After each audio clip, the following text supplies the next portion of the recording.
Já falamos, né? Já louvamos, já adoramos ao nosso Deus. Agora Deus vai falar conosco, né? E eu vou chamar o pastor Caruso, que vai ser um canal de bênção para trazer a palavra. Que o Espírito Santo já colocou no coração. Brincando.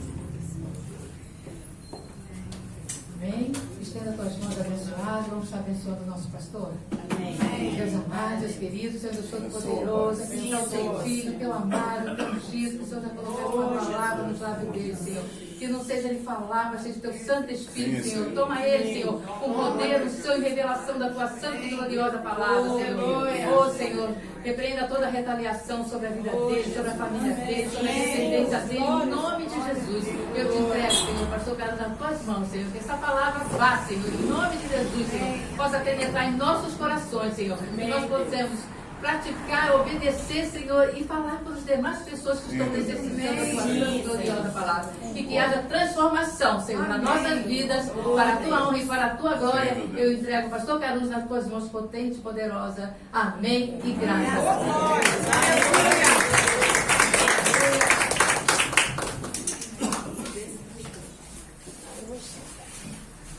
A graça e a paz do Senhor Jesus.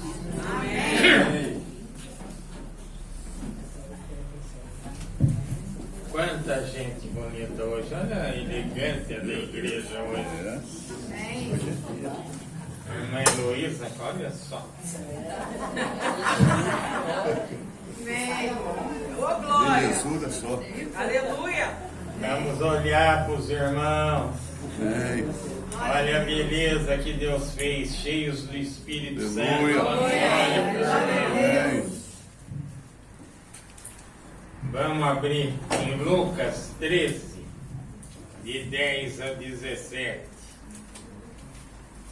Olhar para frente, olhar para cima.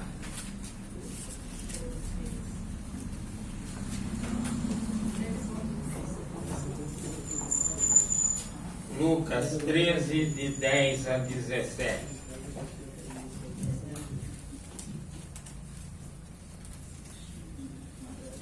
Ora, ensinava Jesus no sábado numa sinagoga. E veio ali uma mulher possessa de um espírito de enfermidade. Havia já 18 anos. Andava ela encurvada, sem de modo algum poder endireitar-se. Vendo-a Jesus, chamou-a e disse-lhe: Mulher, estás livre da tua enfermidade.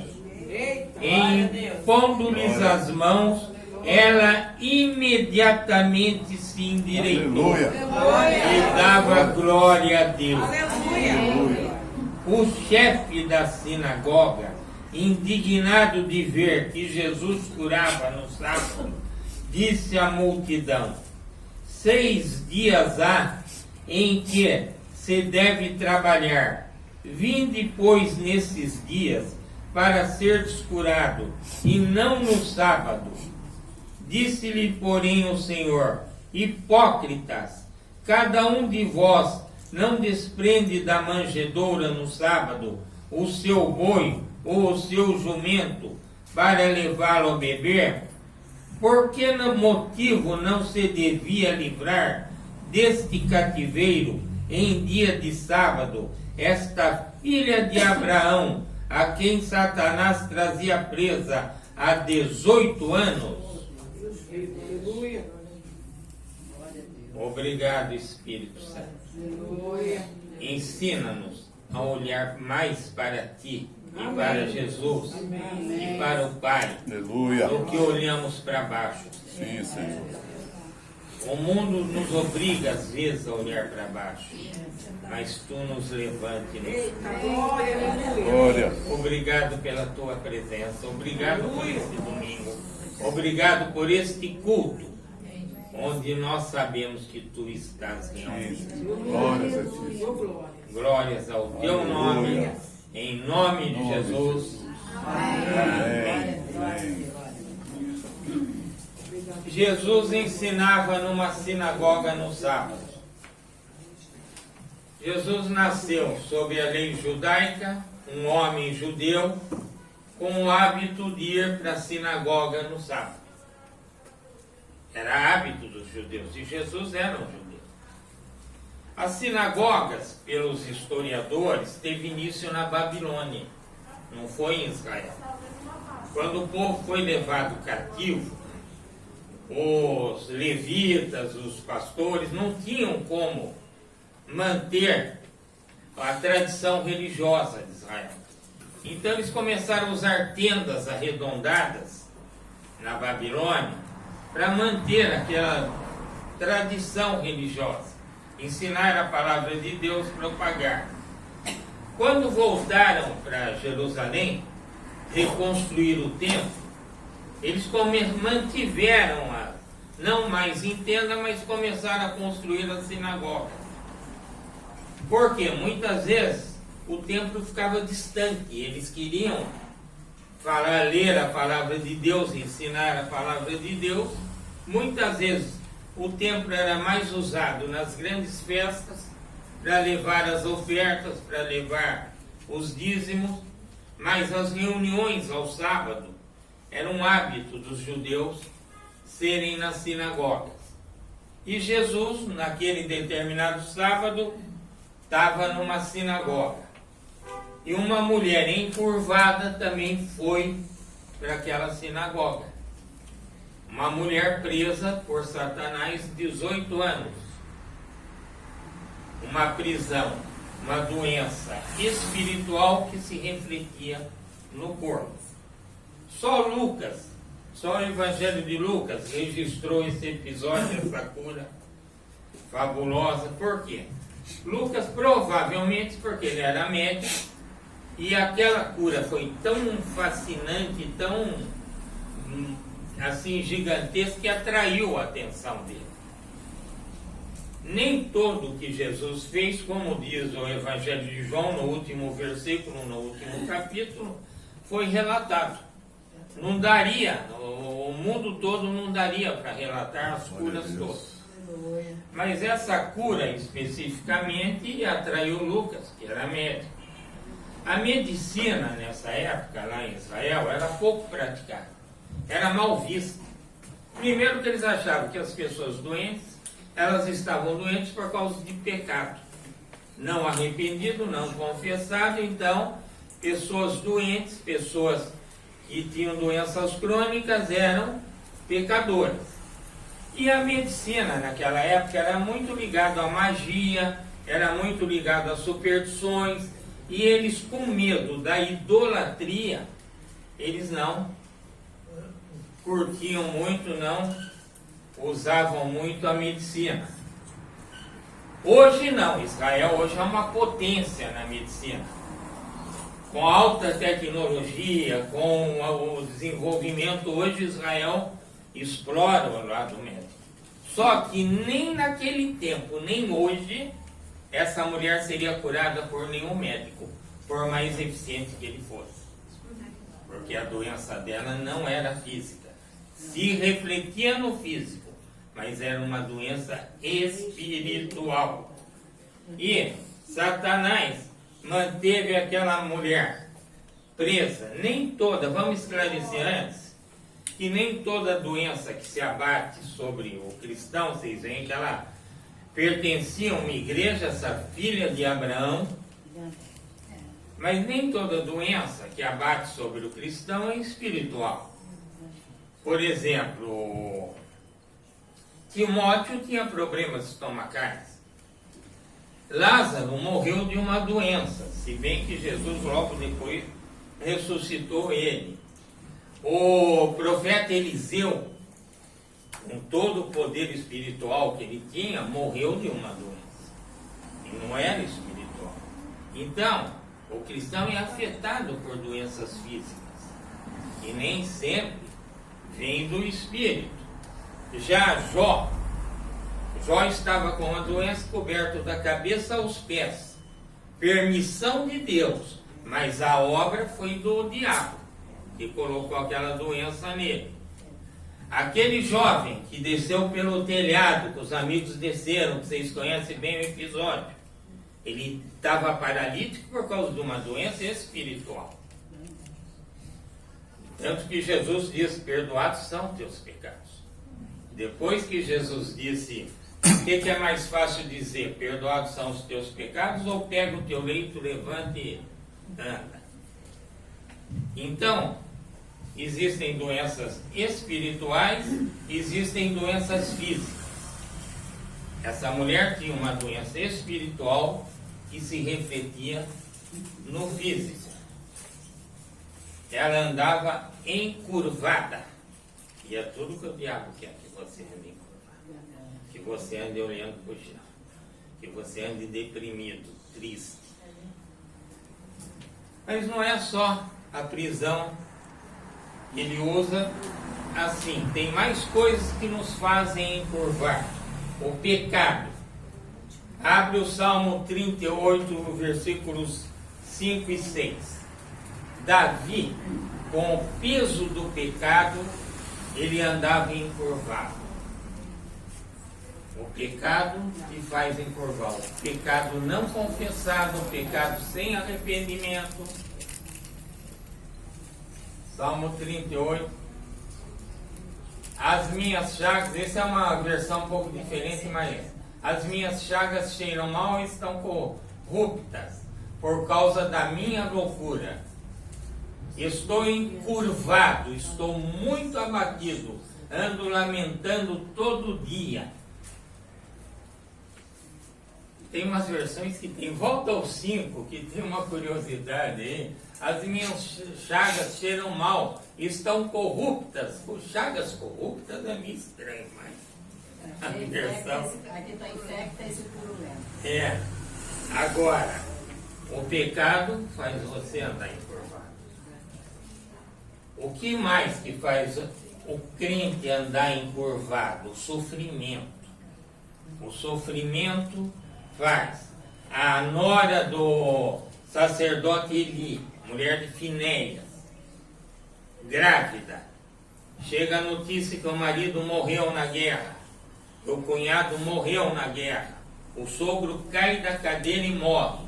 Ela se encurvou e deu à luz, e disse: a glória de Israel se foi.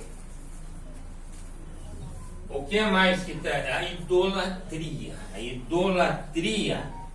1 Reis 11:33. Salomão, um homem sábio, um cristão sábio, andou encurvado por causa da idolatria.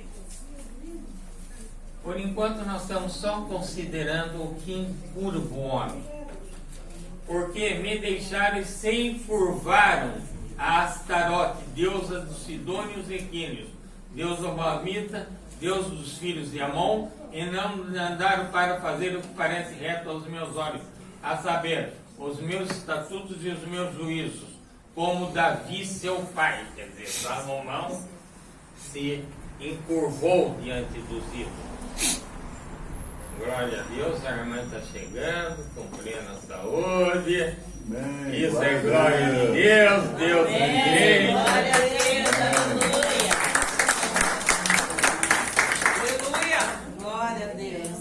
Mas vocês podem estar se perguntando, idolatria hoje, nós na igreja, ninguém levanta a mão, tá? Ninguém levanta a mão. Mas você perde mais tempo, olha o termo, lendo a Bíblia ou olhando o Facebook. Você usa mais seu tempo orando ou procurando fofoca no Instagram? Você usa mais seu tempo fazendo a obra de Deus, vindo aos cultos, louvando, pregando para os seus familiares, ou esperando chegar a novela das 8 e das 9, jantando antes? Idolatria às vezes é inconsciente, o diabo coloca ela de uma forma subconsciente na nossa mente, que nós praticamos, só que o Espírito Santo alerta. Ele convence do pecado, ele convence mas nós estamos lá, Facebook, Instagram e coisas do gênero. Isso encurva. Vê se não encurva. E ele quer que você olhe para baixo. Isso vai te levar à depressão. Você vê coisas que você não, sua mente não aceita. Seu pensamento não aceita. Agora, não se preocupe. Aquela mulher ficou 18 anos presa. Até o dia que Jesus encontrou com ela. Aleluia. Glória a Deus. Glória a Deus. O Filho de Deus se manifestou para quebrar as obras do Amém. mundo. Glória a Deus. Aleluia. Não se preocupe se você está encurvado, não levantou a mão, porque eu pedi para não levantar. Porque não tem prisão que Jesus não possa libertar. Se o Filho de Deus vos libertar, verdadeiramente sereis livres. Agora vamos pensar um pouquinho. Já pensou se eu olhasse para vocês, todos bonitos, elegantes, bem vestidos, né? E a gente olha, quando chega forçosamente a gente olha. Eu pudesse ver o que está passando na sua alma. Já pensou? Não pensa. Muitas vezes nós estamos limpinhos, arrumados, passados, perfumados, e a nossa alma está desfinhando, está morrendo, está triste, está magoada, está vazia de Deus. Nós se preocupamos mais com a aparência do que com a nossa alma. Fique tranquilo, só Deus vê a sua alma. Não, eu não vejo. Mas, muitas vezes, nós olhamos para a pessoa, mas não sabemos o que está se passando dentro dela. Mas vamos ver o que Deus nos diz a respeito disso. Ora, ensinava Jesus no sábado numa sinagoga, e veio ali uma mulher possessa de um espírito de enfermidade, havia 18 anos. Andava ela encurvada sem modo algum poder, sem de modo algum poder se endireitar. Encurvada sem endireitar. Tudo bem. Aquela mulher vivia numa sociedade, era normal Jesus estar na sinagoga? Era normal, era um judeu nascido na lei. Agora, era normal naquela sociedade machista aquela mulher estar ali? Era tão machista a sociedade, para você ter uma ideia, que se tivesse 99 mulheres e 9 homens, não podia abrir uma sinagoga. Se tivesse 99 mulheres e 10 homens, podia-se abrir uma sinagoga.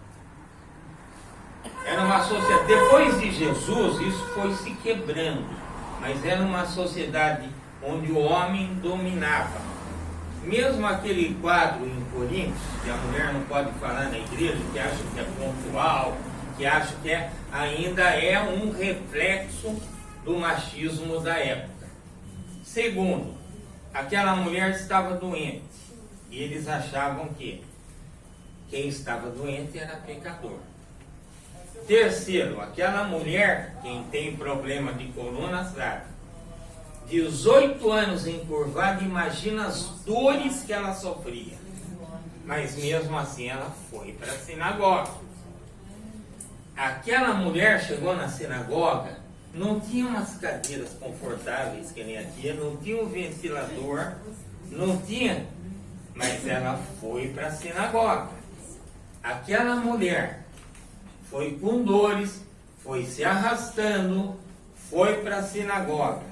Aquela mulher não tinha o irmão Zé Rodrigues para dizer bem-vinda, dar um abraço nela. Não tinha. Ninguém ia dar um abraço numa pecadora, senão contaminava. Ninguém disse para ela, olha, essa é visitante, está vindo aqui. Mas assim mesmo ela foi para a sinagoga. E ela foi para o culto. E sabe qual é o maravilhoso disso? Jesus foi para o mesmo culto. Glória a Deus. Não sei como você chegou aqui hoje. Eu já cheguei dolorido, se arrastando, com lágrimas nos olhos, com uma carga enorme de problemas, com uma carga enorme de preocupações. Eu não sei, mas eu tenho uma notícia para você. Jesus veio para esse culto. Aleluia! Ele está aqui, ele veio para o mesmo culto que você veio.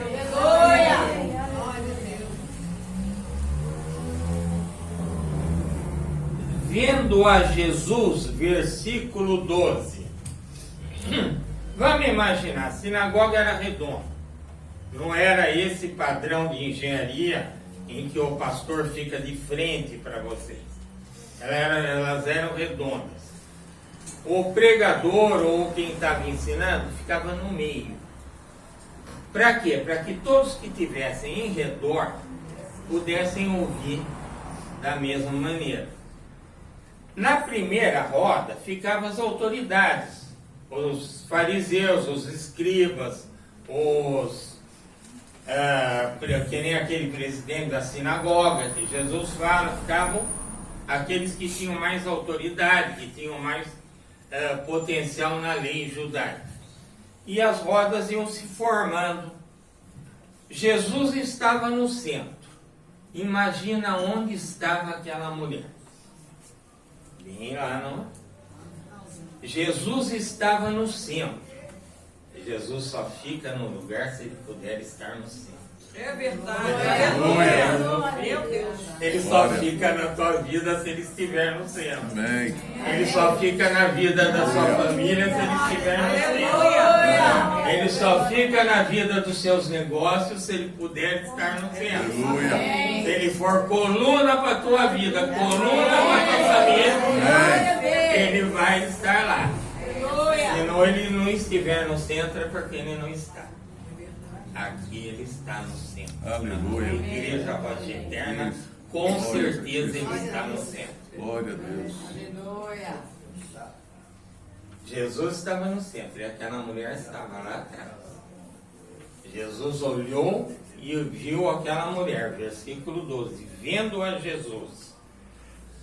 Imagina se entra alguém aqui com uma deficiência física ou com uma roupa diferenciada.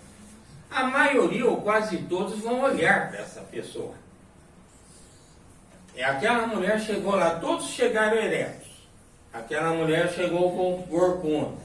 Todos chegaram saudáveis, provavelmente, ou escondendo as doenças para não dizer que eram pecadores. Hipócritas, porque Jesus não chama de hipócrita só o chefe da sinagoga. Ele diz hipócritas.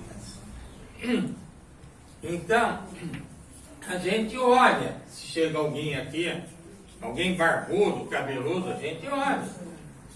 Agora Jesus olhou e viu aquela mulher. Só que Jesus olhou aquela mulher como ninguém olha. Jesus olha para você como ninguém olha. Ele olha para você e faz um diagnóstico perfeito. Ele olha para você e vê lá no fundo a tua alma. Ele olha para você e sabe o que você passou a semana passada, o mês passado, o ano passado, como você está agora. Você vai falar, mas como? Ué, como ele sabia que ela estava presa 18 anos? Como ele sabia que ela era uma filha de Abraão? Como ele sabia? Lembra quando Jesus encontra Pedro, que André traz para apresentar Pedro a Jesus? Jesus olha para Pedro e diz, tu és Simão. Eu sei como você é, eu sei como é a sua personalidade, eu sei que você balança com o vento, eu sei que você é irresponsável, eu sei que você é brigão. Você é Simão, tu és Simão, filho de João. Eu sei por que você é assim. Eu sei como você cresceu na casa de João. Eu sei como João era, como João te criou. Por isso que você é assim. Mas eu vou te transformar numa personalidade perfeita. Eu vou te transformar num responsável. Eu vou te fazer pedra. Você é cana e eu vou te fazer pedra. Porque Jesus, quando olha para você, ele tem um diagnóstico completo da tua vida. Aleluia. Jesus olhou aquela mulher lá no fundo e disse, vem. E ela foi, toda encurvada, toda dolorida. Toda. Agora a pergunta é, por que Jesus não curou aquela mulher onde ela estava e depois chamou ela? Ele não podia primeiro? Ele curou o servo daquele centurião sem ver, à distância. Ele curou a filha da mulher Ciro-Fenícia à distância, sem ver. Por que Jesus não curou? Porque Jesus é assim. Primeiro ele te chama, depois ele te endireita. Amém. Primeiro ele te chama, se você vem, aí ele te endireita. Aí ele endireita a tua vida, aí ele endireita a tua família, aí ele endireita. Mas pastor, eu ainda bebo. Vem. Pastor, eu ainda fumo. Vem. Pastor, eu uso drogas. Vem. Pastor, minha família está uma bagunça. Vem. Porque é Ele que endireita, é Ele quem transforma, é Ele quem muda a tua casa, é Ele que... Se nós tivéssemos força para fazer isso, nós não estaríamos aqui. Se sem Jesus nós pudéssemos obedecer a Deus, nós não estaríamos aqui. Se sem Jesus nós pudéssemos consertar nossas vidas, nós não estaríamos aqui. Mas sem Ele nós não podemos nada. Ele é quem faz, Ele é quem corrige, Ele é quem transforma, Ele é quem liberta, Ele é quem te põe no caminho. Sem Ele nós não somos. É verdade. Aí Jesus, vendo a Jesus, chamou-a e disse: mulher, estás livre da tua enfermidade. Quando Jesus disse isso, ela se endireitou imediatamente? Não. Por quê? Porque primeiro ele libertou ela no mundo espiritual. Ele não disse, mulher, estás curada. Se ele dissesse, ela se endireitava na hora. Ele disse, mulher, estás livre da tua. Ele libertou ela primeiro no mundo espiritual. Isso esclarece várias coisas aqui, várias dúvidas. Nós vemos aqui vasos usados pelo Espírito Santo que dão revelações e visões, tipo, você foi curado da sua doença, muitas vezes você pega para você, abriu-se uma porta de emprego para você e você pega aquilo para você, você veio pedir aquilo. Olha, sua família, vários membros estão sendo libertados dos vícios, tá? Você pega. Só que não acontece na hora. Por quê? Porque quando você ouve isso, está anunciando no mundo espiritual a resposta àquilo que você veio buscar. Daniel levou 23 dias. No primeiro dia, a oração dele foi ouvida e atendida por Deus. Mas levou 23 dias. Por quê? Foi liberto no mundo espiritual. Glória a Deus para quem não disse. Aleluia. Porque o Espírito Santo está te dizendo que você veio pedir hoje, que você vem pedindo há muitos dias, que você tem posto bilhetinho nas caixinhas. Ele está dizendo que já está liberado no mundo espiritual. Você vai tocar, você vai cheirar, você vai receber, você vai ter a resposta. Já liberou no mundo espiritual, isso que ele está dizendo. E vai chegar nas tuas mãos.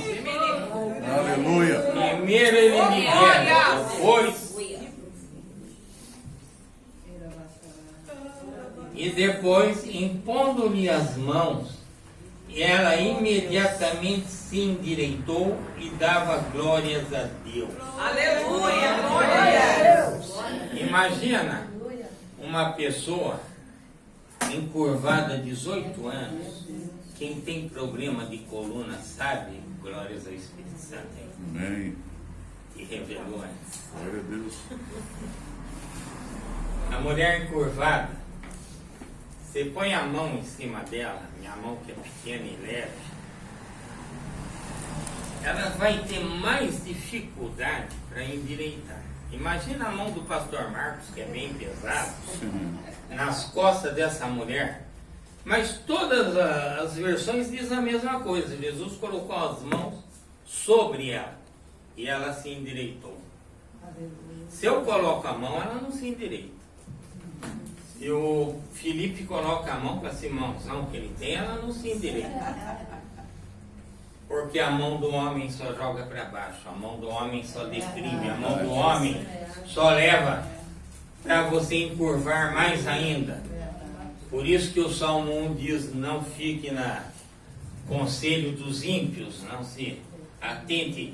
E tem gente que vai buscar solução da vida em homens. Eu não estou falando contra igrejas, contra pastores, mas tem gente que vai buscar a solução em homens, em conselho de igrejas, conselho de doutrinas, conselho.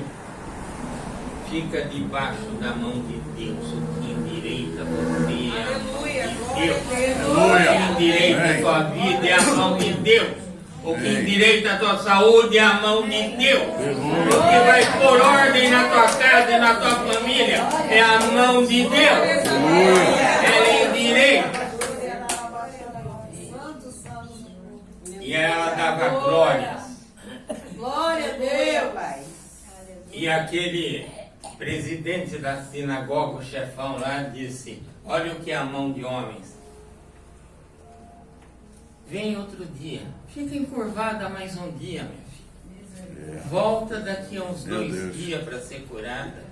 Fica com a sua dor mais um pouquinho, né? Faz uma doação boa para a igreja que daqui a uns 2, 3 dias nós endireitamos tua coluna, né? Eles davam mais valor para a doutrina, eles davam mais valor para o sábado, eles davam mais valor. Aliás, me perdoem os adventistas, mas Colossenses 2,16 diz que nós não vamos ser condenados por causa dos sábados. Depois vocês leem aí quem. Verdade. Colossenses 2,16. A hipocrisia rodava solta e ela dava glória. Aí estava lá ele, não pode vir no sábado, e ela, glória a Deus. Jesus hipócrita, e ela, glória a Deus. Jesus, vocês soltam os animais, e estava ela lá, glória a Deus. Porque quando você está debaixo da mão de Deus, não interessa. Aleluia. Não interessa o que as pessoas estão reclamando, não interessa o que as pessoas estão criticando. Você está debaixo da mão de Deus, você está no caminho, Ele é o caminho, então não interessa o que as pessoas acham. Aleluia.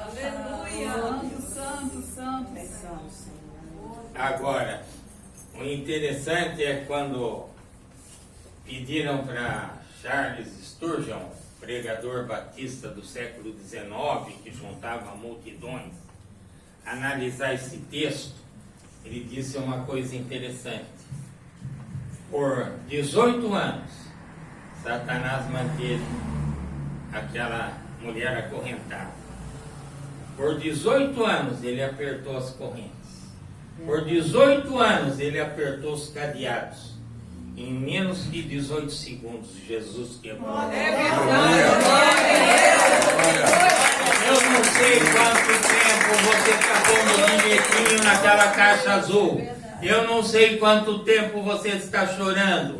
Eu não sei quanto tempo você está pedindo que seu filho venha para a igreja, que a sua filha venha para a igreja. Eu não sei quanto tempo. Mas em poucos segundos Jesus pode transformar a tua vida. E nós só podemos terminar com uma palavra. Se crer, verás a glória de Deus. Aleluia. Jesus está olhando para você hoje, dizendo, vem cear comigo. Amém. Glória a Deus. Aleluia. Aleluia.